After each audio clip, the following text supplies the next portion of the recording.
Hey guys, what's happening? How to take a scrolling screenshot on iPhone. First of all, go ahead to the settings, right? And then click the general, then software update. Make sure that your iOS is fully updated to the latest version. Now, what you're gonna do, go back to your screen and go ahead to any website. Let's say, for example, antiwar.com, right? You can go ahead to this website, right? Now what I'm gonna do, I'm gonna just take a screenshot of this website, then click the screenshot, right? You're gonna see under the done, you're gonna see screen, full page. Go ahead and click full page. You're gonna be able to see the full page. And if the page has multiple like sections, let's say I'm gonna go to this website, right?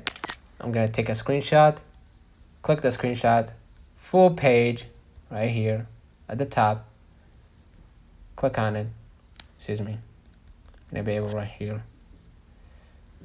to find the option, and you're gonna be able to, scroll. Let me do it again just to show you. Click the screenshot, click the full page, and as you can see, you're gonna be able to see the full page. Let me know in the comments if this video helped you. Don't forget to like and subscribe. Thank you. We will catch you in the next time.